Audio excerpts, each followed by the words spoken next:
Assalamu alaikum, everyone. Welcome to our Peace and Interfaith panel today.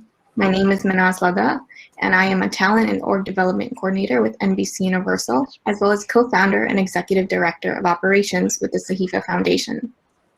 Today, I will be moderating today's session and joined by our esteemed panelists, Sayyid Hossein Qazwini and Shaykh Faiyaz Jaffer. But first, I'd like to introduce them formally. Sayyid Hossein Qazwini has studied at the seminaries Karbala and Najaf, and he has a number of publications on topics like Islamic law, jurisprudence, and the science of biography.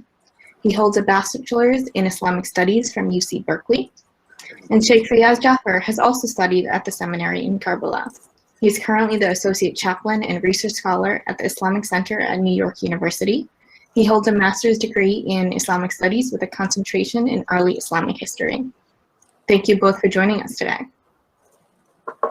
Thank you for having us. Thank you so much. So our topic for today is both timely and paramount to our continued success, not only as a community, but also part of larger society. And so initially we wanted to frame the conversation by rooting it in the Quranic perspective, but I see that Sayyid Hossein Qazwini might have some technical difficulties. So first I'd like to pivot and turn to Shaykh Faiyaz Jaffer. You know, interfaith in the context of religion can often equate to the idea of tolerance and kind of coexisting without causing too much conflict. So Shaykh Faiyaz, would you be able to share some light in terms of how we can have positive, meaningful interactions instead of divisive debates? Yeah, no, absolutely. I think that we live in a world that is, seemingly driven by a lot of polemical rhetoric. And oftentimes we see ourselves kind of in a very polarized climate on two unique sides of the spectrum. So in the context of, I don't know, maybe the last 8 years plus in the United States, for instance, there is, this ongoing conversation of Democrat and, Republican. And you're on one side of the spectrum politically, you're either conservative or you're liberal and so on. And I think when we sort of hone in and really focus our conversation in regards to interfaith, interreligious engagement, there's that same ability and potential naturally as well to kind of fall toward one side of the spectrum, either we're into this or we're not into it. And then at the end of the day, like, what's the objective? And I think that kind of in doing this work, it's really, really important and imperative to kind of, again, focus upon what are those ultimate objectives of engaging with the, someone from another community. If the idea is to create some sense of meaningful dialogue, great. But oftentimes what we see from, interfaith and interreligious engagement is that, the culmination of it ends up in having, like a cup of coffee with somebody else and like eating some cookies, but, without any sort of meaningful experience. So I think that if we're starting again by re-strategizing what our purpose is and the ultimate objective of interfaith engagement, because no one's asking anyone to kind of give up their religious ideology. No one's asking one another to kind of give up their ultimate beliefs. We have certain beliefs and we have certain convictions. And we want to stick with those principles. We believe in God, we believe in the Messenger, sallallahu alaihi wa alihi, we believe in the Imams of Ahlulbayt, peace and blessings be upon them. We should never feel that me entering into a state of dialogue or engagement with anyone else is necessarily giving up those things. So I think that's kind of the most important aspect of it, to kind of re-strategize and restate virtually our objectives of what the purpose is. And I think from there on, we can find a lot more meaningful conversation. If that makes sense. Thank you, Shaykh Faiyaz. I think you definitely set us up nicely in terms of what our conversation today will consist of. But Sayyid Qazwini, I'm happy that you're able to join us with no difficulties, hopefully. And so let's backtrack for a minute and let's try to root this conversation into interfaith in Islam through the Quran. So as you may know, one of the common misconceptions about our faith is that there's little to no room for diversity of thought. Those who differ from us, whether it be in their ethnicity, language, or religion, should be considered outcasts of society. But we all know that this is not true. So Sayyid Hossein, how does Islam recognize, encourage, and celebrate that diversity, particularly within the Quran? أعوذ بالله من الشيطان الرجيم بسم الله الرحمن الرحيم الحمد لله رب العالمين وصلى الله على سيدنا محمد وعلى الطيبين الطاهرين. First of all, Assalamu alaikum wa rahmatullahi wa barakatuh to our dear host, Sister Mehnaz, and to my dear brother and friend, Shaykh Faiyaz Jaffer, and to whoever is watching us from all across the world. First of all, the Quran celebrates diversity amongst human beings. Allah says, Bismillah ar-Rahman ar-Rahim, Ya ayyuha nas, inna khalaqnakum min dhakarin wa untha. O people, we have created you from a male and female. وَجَعَلْنَاكُمْ إِلَى لِتَعَارَفُوا, made you into tribes, clans, so that you may meet one another. The Quran is celebrating these differences. It celebrates the diversity in our race, in our nationality, in our tongues. Allah says in another verse, وَمِنْ آيَاتِهِ خَلْقُ السَّمَاوَاتِ وَالْأَرْضِ وَاخْتِلَافُ أَلْسِنَتِكُمْ وَأَلْوَانِكُم. From amongst his signs for you is the creation of the sky and the earth and your various tongues, meaning languages, and your various colors. This is one of the signs of Allah Azza wa Jal. Allah is showing his power and strength through our diversity. So this is something celebrated in the Quran, and this is something that we should celebrate as well. It's not a source of disagreement, but a source of unity. It's a source of celebration. لِتَعَارَفُوا, and we have created you in different clans and tribes, different races, different languages, so that you may meet one another, so that you may complete one another, so that you may understand one another and help one another. لِتَعَارَفُوا. The purpose of this diversity is that we may work together and understand each other and complete one another. So this is something that should be celebrated as it is celebrated in the Holy Quran. We see that the Quran, when it comes to interfaith, we see that in several verses in the Quran, the verse starts as قُلْ يَا أَهْلَ الْكِتَابِ, say, O you the people of the book. And this is a beautiful expression. It doesn't say, O you Jews, or O you Christians, or O you those who don't believe in what we believe. No, O you who believe in a book, and we believe in a book. So we're starting with what we have in common. قُلْ يَا أَهْلَ الْكِتَابِ. And this verse is so beautiful, the one that I'm about to recite. And if we, those who believe in interfaith and believe in interfaith activism and work in interfaith, if they take this verse as a motto, قُلْ يَا أَهْلَ الْكِتَابِ تَعَالَوْا إِلَى كَلِمَةٍ سَوَاءٍ بَيْنَنَا وَبَيْنَكُمْ أَلَّا نَعْبُدَ إِلَّا اللَّهِ. O you who believe in book, O the people of books, come and let's agree to not worship other than Allah.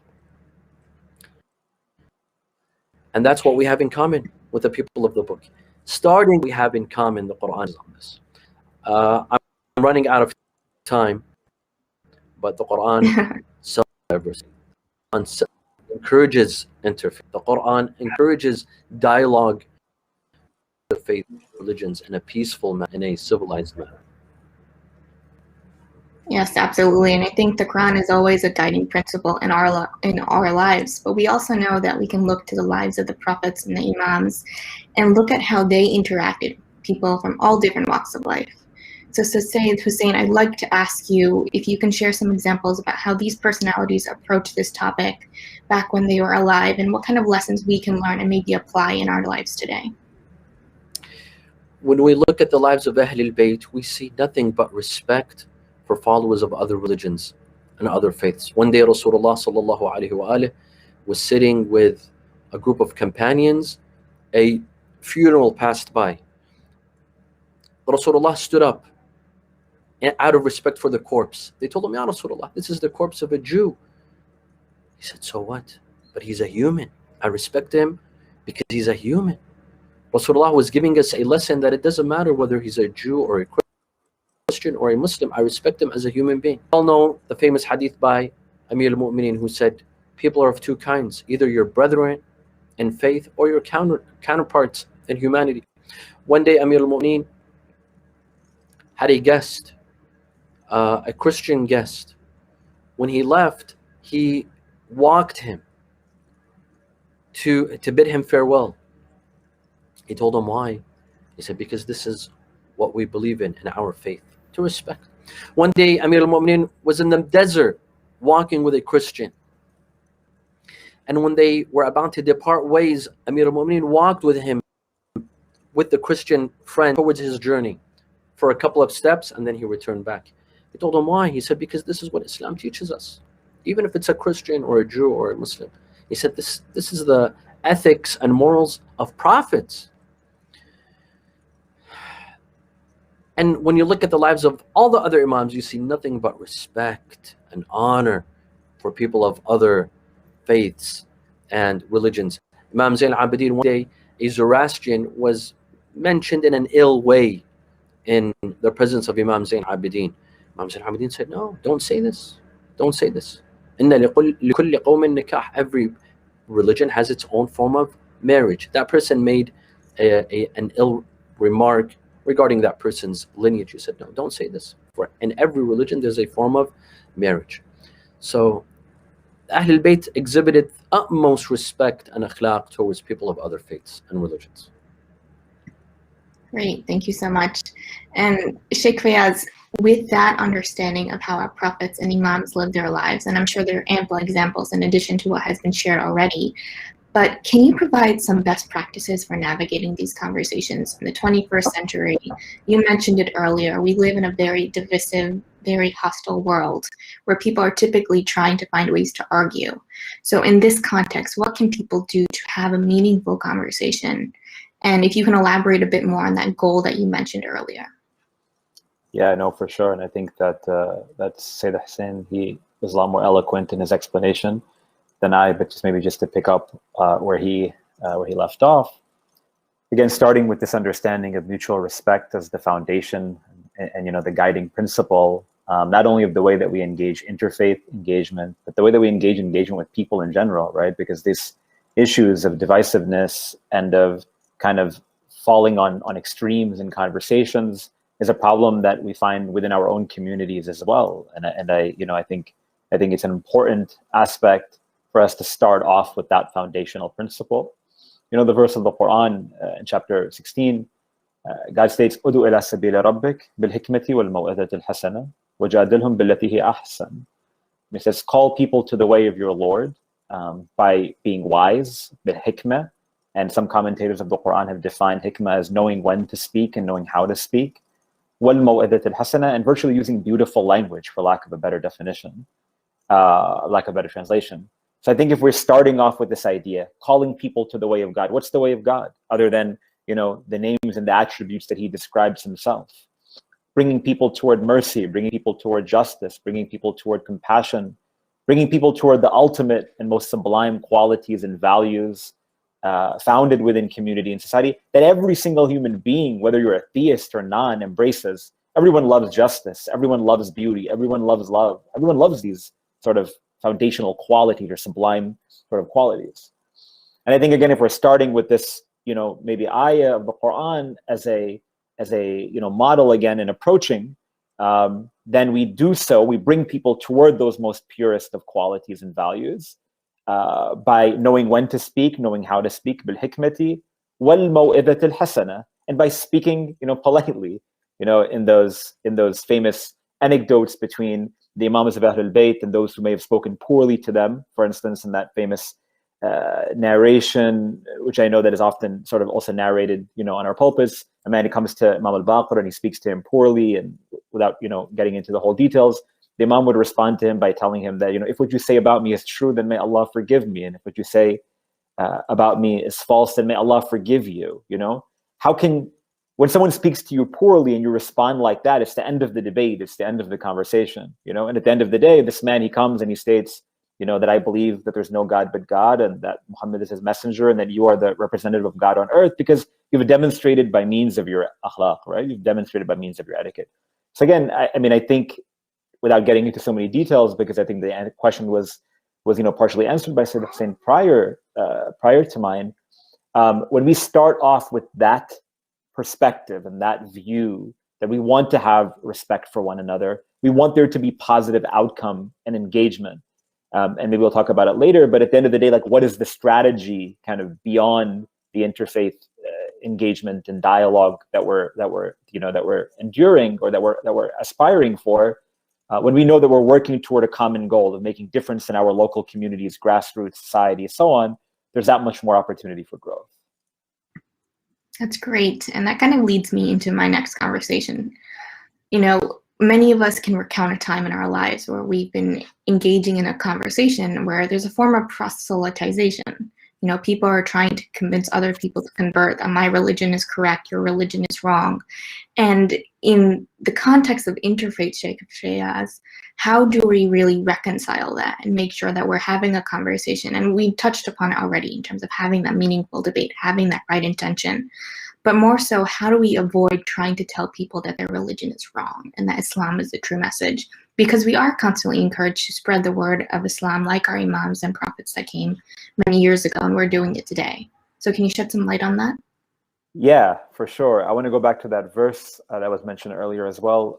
قُلْ يَا أَهْلَ الْكِتَابِ تَعَالُوا إِلَى كَلِمَةٍ سَوَاءٍ, right? That when God commands the messenger, sallallahu alaihi wa alihi wasallam, you know, to communicate with the Jewish and Christian communities, he states, God again states, قُلْ, say, يَا أَهْلَ الْكِتَابِ, O people of the book, تَعَالُوا إِلَى كَلِمَةٍ سَوَاءٍ, let us come toward a common word. Let us come to a common understanding. So when you focus on commonalities before speaking about differences, this is again like the ethos that, you know, God commands the Prophet ﷺ to engage with in terms of other faith groups. So for sure, I think a lot of people, they kind of have lost the boat in terms of understanding why interfaith engagement is meaningful, because naturally it's very hard to kind of decipher or reconcile between proselytization of faith and you know, and engaging in conversation, you know, in meaningful work. So I would say that, you know, focusing upon those common values, right? For instance, over here in New York City, there in the last year or so, there've been a whole host of unique challenges around COVID-19 and the pandemic. As most people know, New York in March and April was heavily hit last year, upwards of 30,000 deaths, many of them in our communities. What we began to see was the number of those impacted oftentimes fell on minority communities, Muslim communities, the African-American population, the Hispanic community locally in New York City, meaning financially they were out of work, there were more mortalities, more illnesses, for a whole host of different reasons, many a times due to socio-political circumstances and so on. And what we decided to do, our institution, the Islamic Center at New York University, along with other faith groups and communities, was figure out a way to utilize our common core values of doing good to our neighbor, right? You know, at its most basic foundational principle, or just being good people, to gather together and figure out ways to, you know, raise money or to support people, you know, vulnerable and isolated communities. And we learned this, right, from Imam Ali ibn Hussein, Zain al-Abidin, who's known for his worship, but at the same time, who's known for his service to community in the darkness of night. We talk about Imam Amir al-Mu'mineen, you know, we talk about how he was the caretaker of the orphans and the widows, you know. In addition to him recognizing his justice and his valor and his bravery and his courage and battle and his ibadat and prayers and stuff, I think that, you know, we have to go back to those principles of Ahlul Bayt, whereby they also were those who were the first and foremost in front of, you know, the orphans and the widows and the most isolated and marginalized within their communities.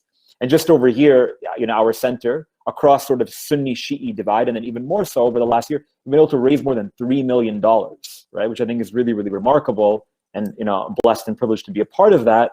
But it starts with this idea of focusing on our shared values without, you know, kind of segregating on the basis of differences, but still remaining firm toward our religious ideology. We may get inspiration from different traditions, spiritually, from different figures, Ahlul Bayt or otherwise, but at the end of the day, we're working towards something that is needed and that is valuable at this moment in this community today. Absolutely, and it emphasizes that shared responsibility we have to away this conversation, that should be a guiding principle in everything we do. And so as I move on to my next topic, I'd love to get your perspective on a very historic moment that'll be happening later this week. Pope Francis is set to make his first ever visit to Iraq, where he'll meet with the Grand Ayatollah Sistani.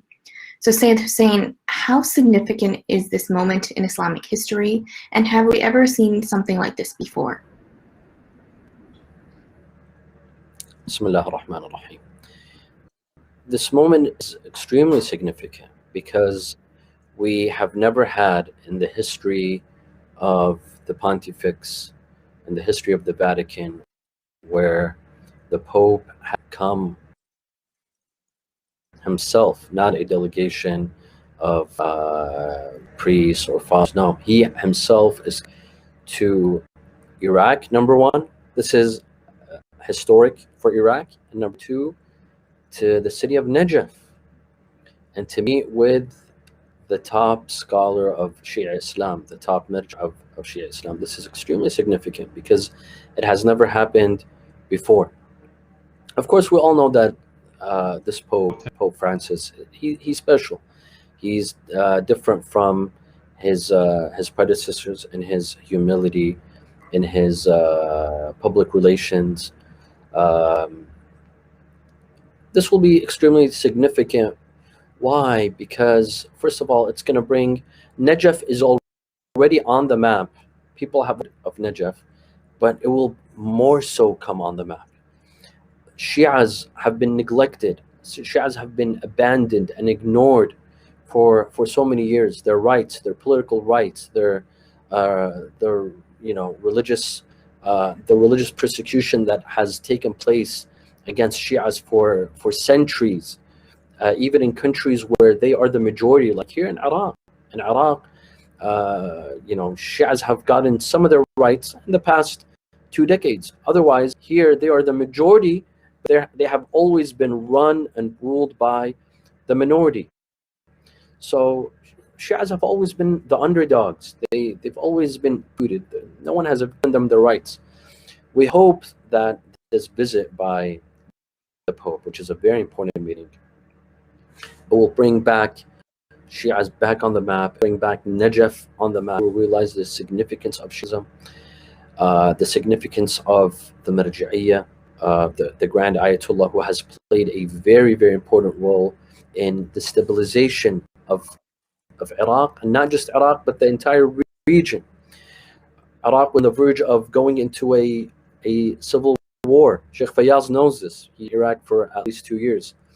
And I remember he lived in those turbulent years. Iraq went through very turbulent years. It was on the verge of civil war. But yet Sayyid Sistani, with his wisdom, he stopped that civil war. And, on the topic of interfaith and intrafaith, he issued a fatwa of not harming any Sunni cities and harming any Sunni individuals, and he put a rest to that history, to that chapter of Iraq, that bloody chapter of Iraq. This visit will be extremely significant. Will help bring harmony and understanding between Catholic. Even in our beliefs, there's some beliefs that are believed, for example, in the intercession of the Virgin Mary. We believe in the intercession of our imams. There's a lot that we have in common. There's a lot to understand, and I hope that this visit will be the start of something very, very beautiful between these two faiths, Islam and Christianity. There's already great work done, but this will this will be the epitome of the Muslim-Christian relations, inshallah. Yes, it's definitely a moment that's significant to both Muslims and non-Muslims, and all eyes will be on it. Shaykh Faiyaz, I'm curious though, do you think that this will kind of help break down some of the Islamophobic attitudes that run deep in our society? And do you think we'll ever see the reverse, where a top scholar, maybe Ayatollah or someone else, take that step to do the reverse? Maybe somebody will be visiting Pope Francis at the Vatican. Yeah, no, thank you. I mean, as for your first part of your question, I think that would be, I think that's the goal. I think that would be wonderful. And I certainly hope that that's the case. Obviously, this meeting is very historic and momentous, and it has that, it has an awful lot of potential to kind of shatter a lot of misconceptions. Again, probably not founded amongst, senior leadership of their respective traditions, because I think there's a lot more understanding, but how it impacts kind of the grassroots communities at the end of the day, when, the Shia community sees, the top scholar of the world being an engagement or engaging with with Pope Francis, someone of his stature and someone of his presence. Hopefully, it will kind of motivate or give that inspiration, to the local communities to kind of reach out perhaps to their Catholic counterparts across the United States or otherwise, and kind of see ways that we can continue to work together and build strategy. And I know I mentioned this term earlier, but I didn't really define it. I think that what does that strategy look like? Again, working, if it's reaching out to your local church or to a local student organization on campus between Shias and Catholics, for instance, based on what we see from our religious leadership, I think it's important that maybe we start to engage and figure out ways not only to learn about one another, because learning in itself has a lot of benefit, and reading a book or a book study, whatever, but more than that, again, how to make impact socially, like on the ground. So is there homelessness in our city? We need to work toward combating that. Is there issues and concerns of domestic violence founded within our respective communities? What are things that we can do in terms of building the institutions that are meaningful toward impacting them? Again, we focus upon the inspiration that we gain from our leadership, and see how that emanates kind of thereafter. As for your second question, I think we've seen a little bit of engagement before about many Shi'i scholars visiting the Vatican, and I hope that certainly continues, because that's what we need from our teachers and from our leaders, and it's important that not to sound disrespectful, but I think that it's really, really important that we're working toward communicating with the office of our respective maraja, so that they are kind of coming to the forefront and doing things like that, usually holding them accountable or asking them or kind of explaining to them how that might impact or influence things on the ground. I know Sayyid Muhammad Taqi al-Mudarrisi did so. I think in 2015, 2016, he visited the Vatican as marja. I'm not sure if there were any others, but perhaps the Vatican previously has visited other holy sites, like if I'm not mistaken, they visited Qom in the past, but I could be wrong about that. But I think that focusing upon this particular occasion of Pope Francis coming to visit Najaf, visit Sistani, I think that's a huge step in the right direction, and I hope that it's only the beginning of dialogue and engagement. Yes, we'll see after next week for sure. But with the final few minutes remaining, I'd like to ask both of you this next question, and please take up to 1 minute to answer. Sayyid Hossein, I'll start with you. What is your hope for the future of interfaith relations, and what first steps might our audience take to get us there? Allow me to say that we have a lot of shortcomings when it comes to interfaith engagement. We as a Shia community, we have a lot of shortcomings. We are engaged, some maybe in the UK, some in the US, but overall we still lack. And I think that our communities, the ones that are active in the community, those who sponsor events and sponsor programs, they really need to pay attention to interfaith work. I think our communities have not understood the importance of interfaith work. When there was the Muslim travel ban just 4 years ago with the president at the time, who stood for us? It was the interfaith community. It was the churches and synagogues and others that came out to support Muslims and stood by the mosque and supported us.